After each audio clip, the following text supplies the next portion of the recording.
So getting started, have you had a chance to play around with Dendron at all, or this is the first time? I've opened it and read a little bit of the doc in it, and that's all I've done. Okay, cool. That's perfect. So right You're, now, when you turned up in the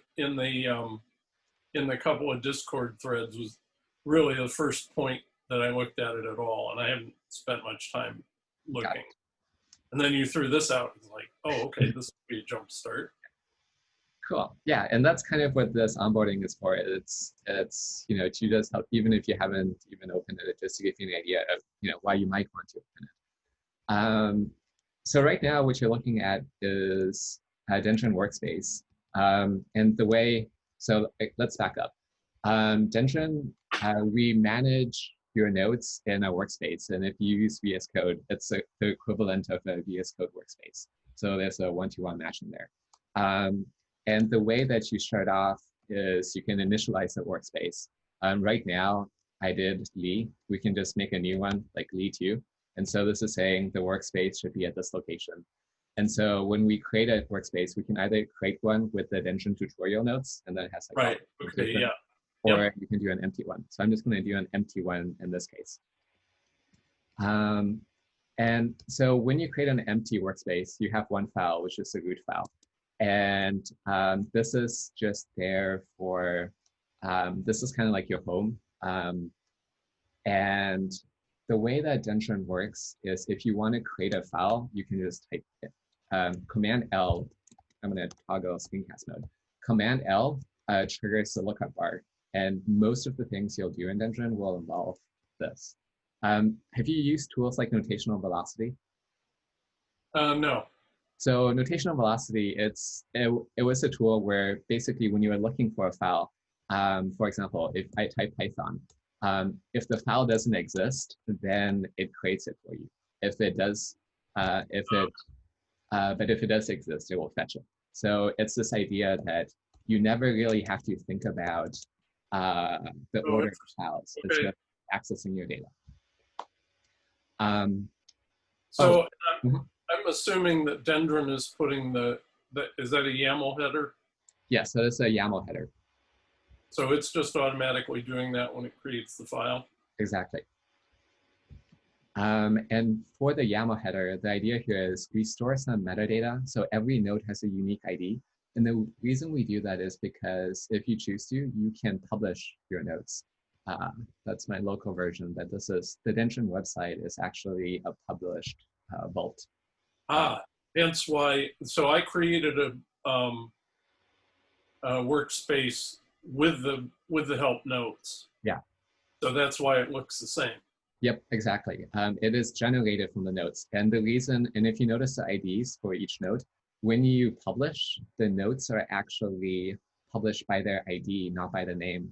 And what's nice about that is even if you rename the node, as long as you keep the font matter, it will show publish to the same URL. Interesting. Okay. Okay, so, and as I'm gathering off, if at any point you want to just like stop me and say like, hey, like what's this? Or what did you just do? Just feel free to. I tend to otherwise just keep talking. So. No, that's fine. That's exactly what I was hoping for. Okay, great. So as far as creating notes, you can type it. If it exists, it'll fetch it. If it doesn't, then it will create it. Another way of creating notes is using wiki links, which is this double bracket syntax. So for example, if I wanted to go to Ruby, I could type in Ruby, and then if you do the go to definition shortcut, then you can go. The default on Mac is something different. I just changed it to Control Enter. So if I do Control Enter, I can go into Ruby. Sometimes the Markdown preview will like not update right away. And for example, in Ruby, I can type in Python, and I can go here, and I can go back to Python. And making these links, it's kind of the same thing as lookup. In like JavaScript, for example, JavaScript doesn't exist, but if I navigate to it, then Dendron will create it for you. Yeah, that's kind of the same way Obsidian works on those links. And it's just this idea that you shouldn't be thinking about the order of files. It's not something like when you're note taking, it should just be the information that you're working with. And as far as bidirectional linking, on the left-hand panel, so we have a backlink section. And the backlink section shows you all the nodes that this node is linked by. And so in Python, it's showing you that, hey, Ruby links to Python. Yep. And I think Obsidian has a similar panel, but it's a backlink panel. Now, the thing that, oh, and I guess one more thing before I get into hierarchies, we support, let's see, so this is header 1, this is header 2, header 1, content. So Dendron, we also support what we call references. Loam calls them block references. I think Loam calls them block references. We call them node references.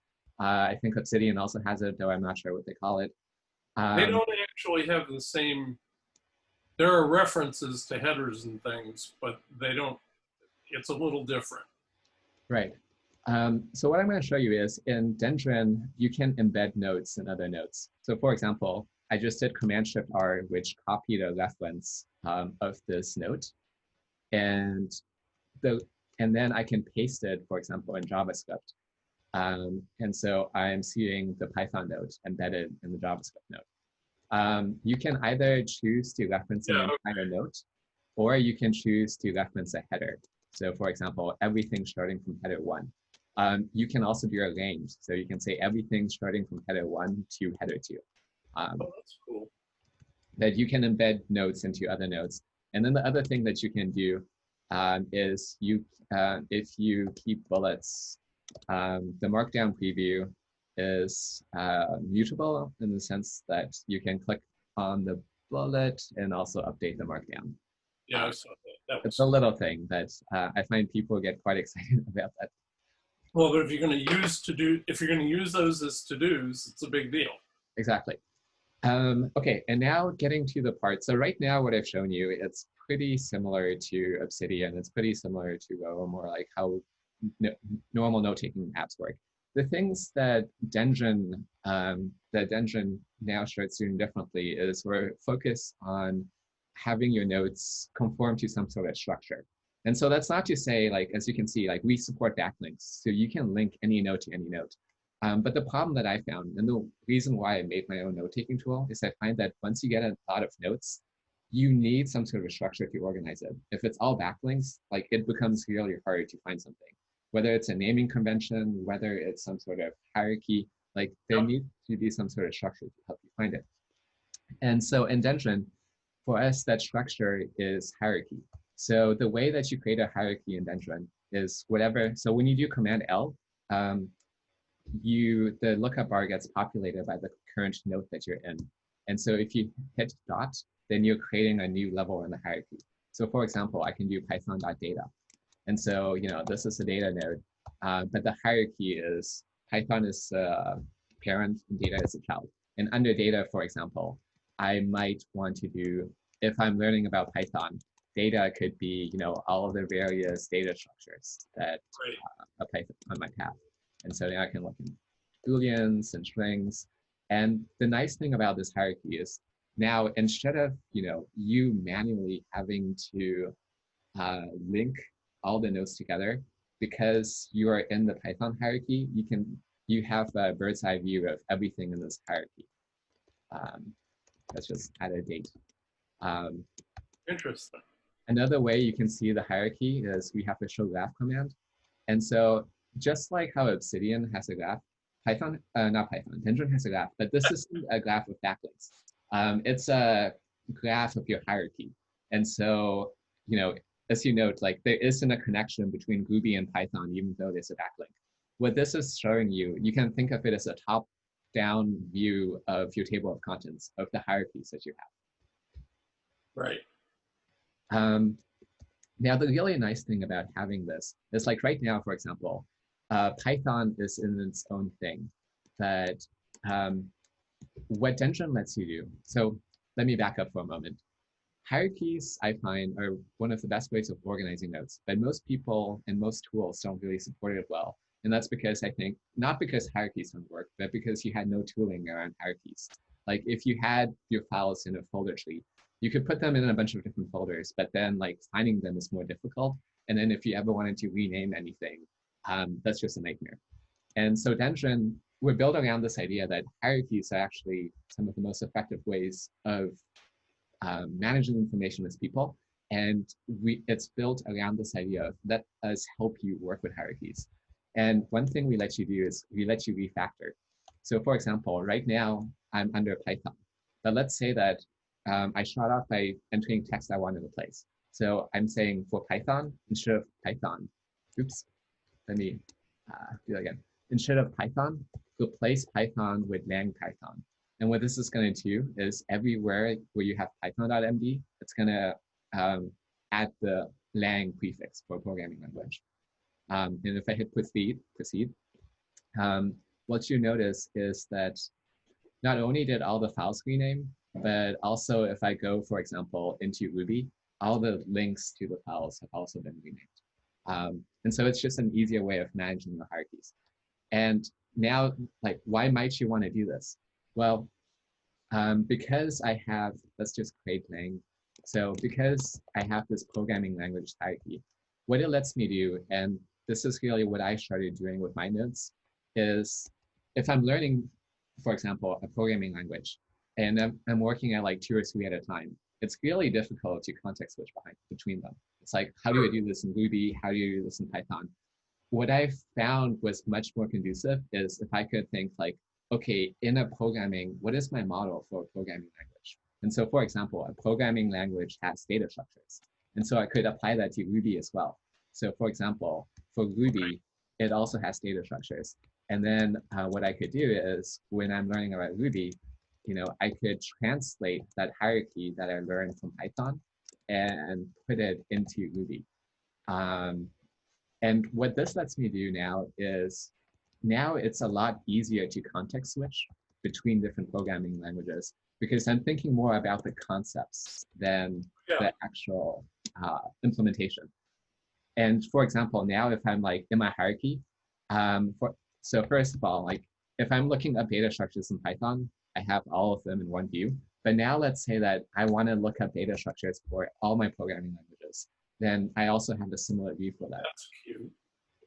And so now this idea, and this is where it really, for me, like became like the way that I did all my notes is having these hierarchies. Not only are they a great organizational scheme, because now instead of having 100, 1,000 notes at the top level, you only have, the roots of your hierarchies. So it's programming languages, it's cooking, it's, the few things that you care about at the top level, and you can drill down into them.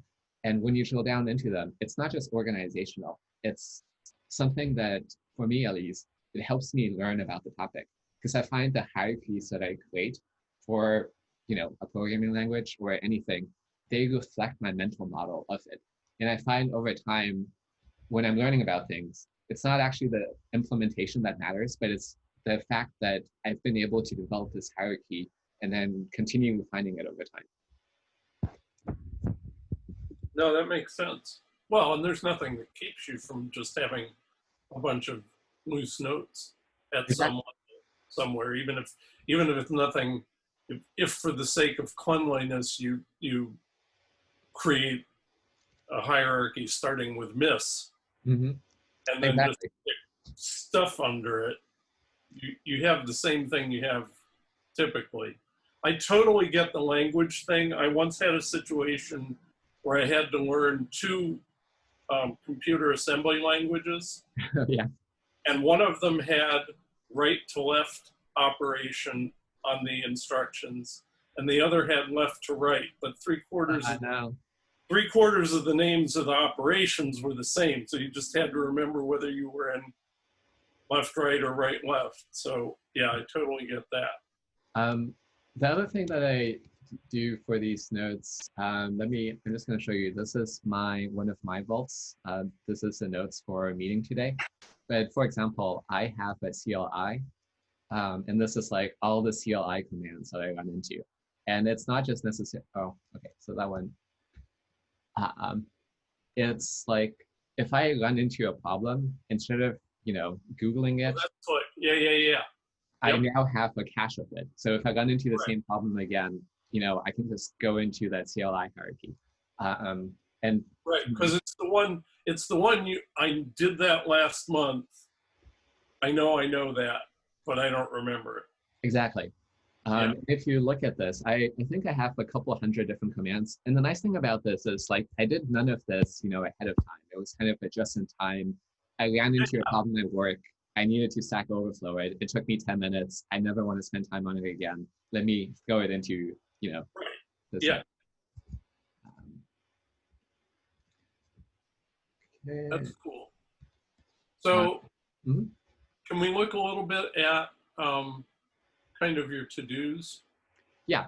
So Uh, for to-dos, let me actually, okay, I'm going to do two things. I'm first going to show you how you would create it from scratch, and then I'll show you my to-dos for the day. I like to organize things by projects. And so I usually have like a project hierarchy. Actually, and so for example, one project might be Dendron. And so under Dendron, what I actually do is um, I have a daily journal uh, that I go over everything I need to do for that particular day. Um, and let me think, what is the best way of showcasing? I'm just going to show you my to-do actually.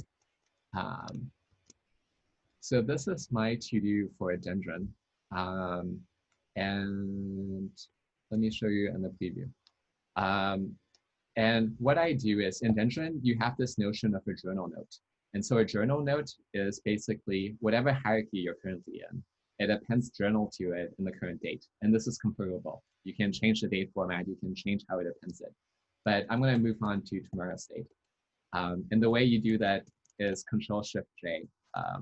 But you can use that to create a new journal note. And then what I do is every day, are you familiar with snippets inside VS Code?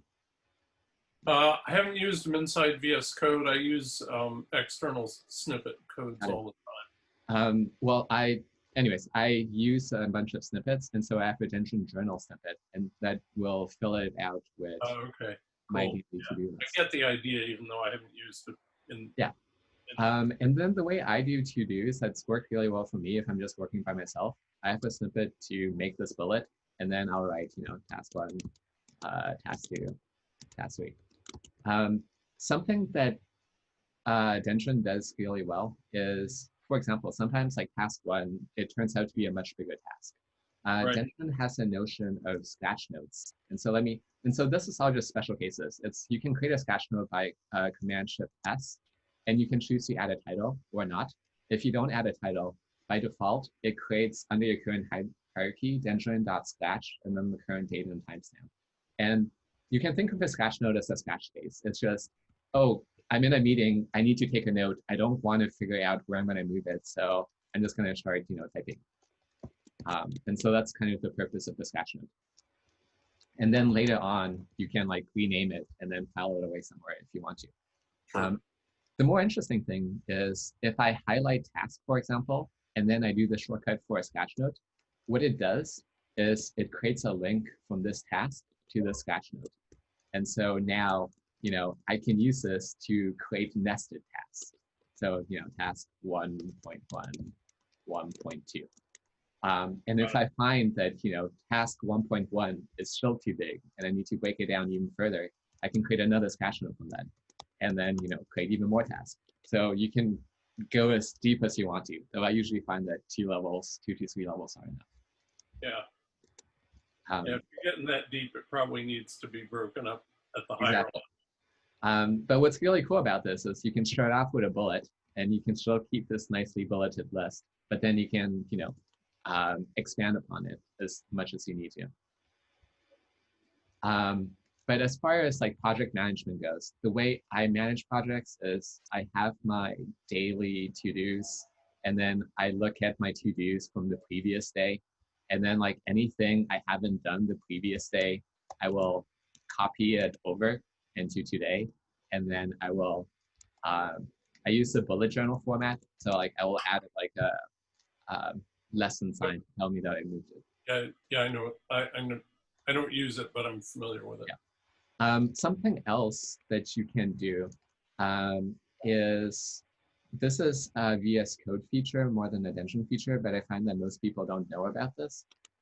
If you notice, for example, I have tags to some of my tasks.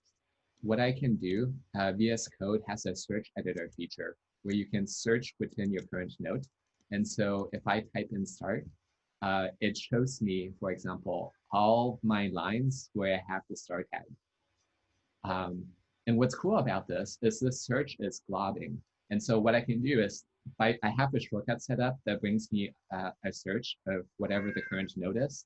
But I can, for example, go here to show me, okay, what are all my tasks titled start within this month?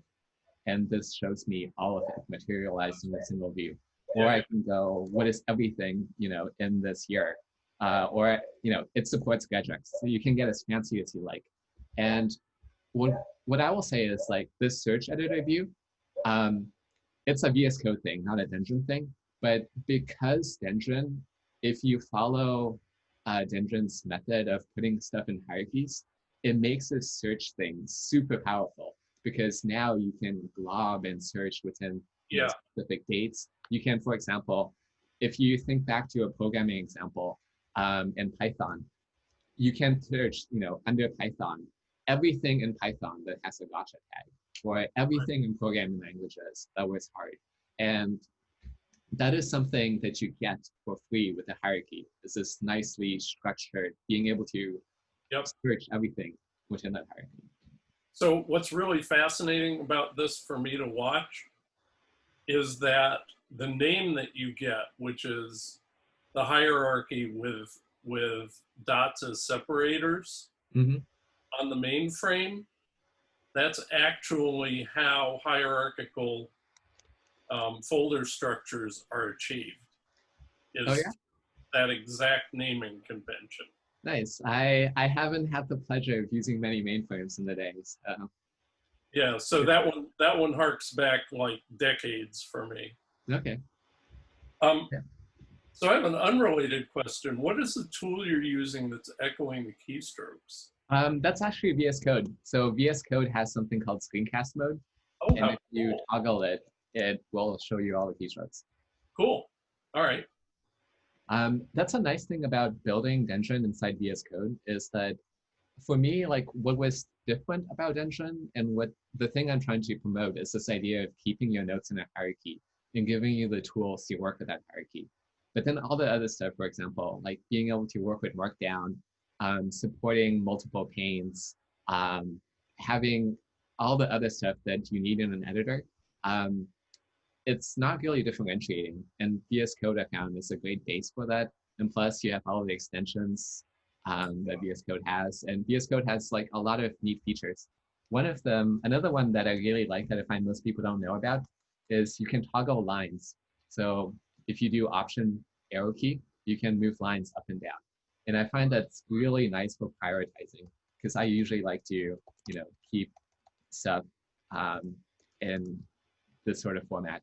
And this way I can easily move stuff up and down when I'm done. And what's cool is it's not just a single line. You can highlight a whole block and you can move that whole block at a time. But it's just another one, a little known feature, but I find it makes a big quality of life improvement. Yeah. Cool. Let's see.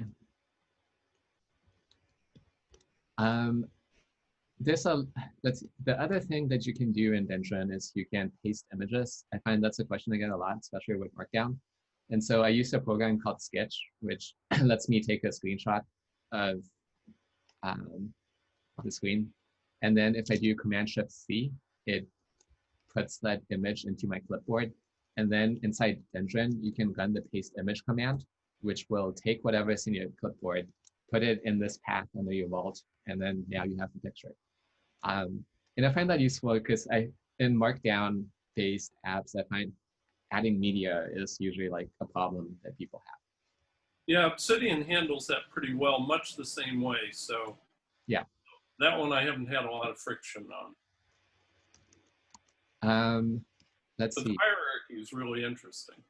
Yeah, the hierarchy is definitely the thing that I am harping upon. And oh, one thing I haven't shown you, and this is more of an advanced feature, but you can create schemas for your hierarchies. And you can think of schemas as kind of being able to type check. And so I'll show you what I mean by that. So right now I'm creating a lang. The way I go to schema is I do Command-Shift-L, and this shows me all the schemas that I have. So it's kind of lookup, but instead of looking for Markdown files, it looks for YAML files. And so your schema, it is just YAML, and it follows, and what it does, so is it says that, okay, there is a node that is lang, and so lang is the root of your hierarchy. And you can, for example, say that this has children. So for example, Python, oops, Ruby. And the only thing you need to specify for the children is that they exist. And now you need to reload the index between schema changes because it doesn't pick up on it live. That's going to change later. But now, if I go into my lookup, if I type in lang, for example, you'll notice there's actually a little book to it. And the little book over here means that, hey, lang is part of the schema. And if I go down, I can see that, oh, like there's a little book next to Python that's part of the schema. If you look at JavaScript, because I thought I created JavaScript. Well, let's create Java. Java. You won't have that. Yeah. Because it's not in the schema. If you look at Java, there's a little question mark because it's not in the schema. And the reason you might want to do this is, for example, like as I'm building my hierarchy, oh, one thing is you don't have to like enumerate everything. So there's a namespace property where you can say this is a namespace. And so now this is essentially saying that this is going to match lang.start, the globbing pattern. The schemas are just based off a simple globbing pattern. Right. So now Java would pick up if it existed. Yeah, and so now if I go to Java, there's a little book to it because that's what it said. Okay, I recognize it. Now the interesting part here is now for my children, for example, if I say data, so data structures, and and data, let's say that has 30 children, like string, yeah. I have a lot of different autocompletes, so that will sometimes. Yeah, no, I know how that works. I have that a lot. Yeah. So let's say that I create this.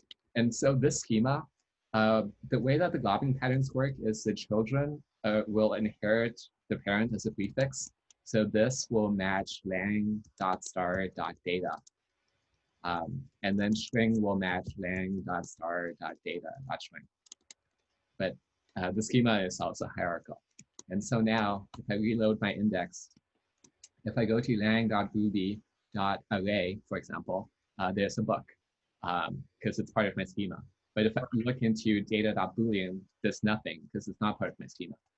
And schemas are really lightweight. It's just that YAML, and we don't stop you from creating things outside of your schema. We just show you a question mark. But it's nice, for example, if you're building a programming language hierarchy, and just like sometimes you use bool, sometimes you use boolean, and you want to keep it consistent. You can document it in your schema, and Dendron will also tell you when you're going outside of it. And in the future, we'll add options if you want to actually enforce it. So you can say like, hey, like actually don't let me create things that go outside of this. And, okay. And that's just because like I find this is how like entropy builds up in notebooks. Like you name one thing for one tree and then another one for another, and then you have a million different things. Yep, I have several backlinks that I have to go clean up because I did somebody's name or title or something differently in 2 different places. Oh, and schemas right now, we are also, there's going to be more features that you can do with schemas. Right now, it does 2 things. One is it gives you the little book with a little question mark if you're in a note that matches it. The other thing is you can assign templates to it.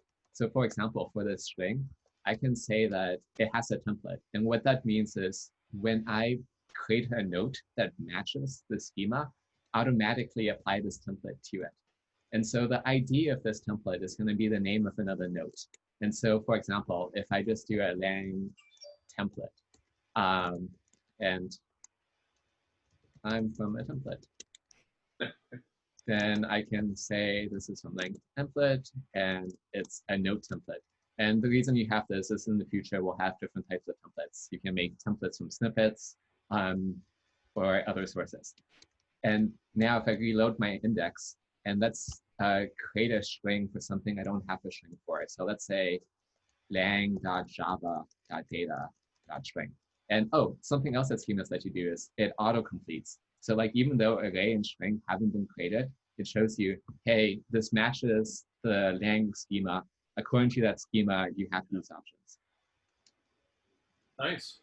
So if I type in string, it shows you how demos will always break your hearts. Of course. Let me delete this. So Command-Shift-D is to delete a node. And let's try this again. I might have to reload the window for it to pick it up. So I just reloaded the window. I'm going to delete this. I'm going to try to create it one more time. And hopefully with okay, I'll look into that. But I get the idea. Yeah. Yeah.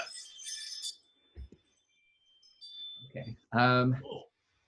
And there are other things, but these are essentially like the core parts of Dendron. Something else that you can do is you can take your notes and you can publish it to GitHub. So that's the build pod command. Right now, because we're in an empty root space, you need to run another command to add in some files. But basically when you do build pod on a workspace, is that it'll generate, it'll turn it into static files that you can publish to GitHub, and it'll have the same template as the Dendron website. Cool. And it's also hierarchical. So the same hierarchy you have in Dendron, you can have on your website. You can choose to publish either everything in your vault, or you can choose which hierarchies you want to publish. And then the other thing is the search bar here. This is actually also path-based. So the same lookup mechanism that you use inside Dendron, you can also use on a Dendron website. Nice. Yeah. Cool. Yep. Well, thank you. Yeah, no problem.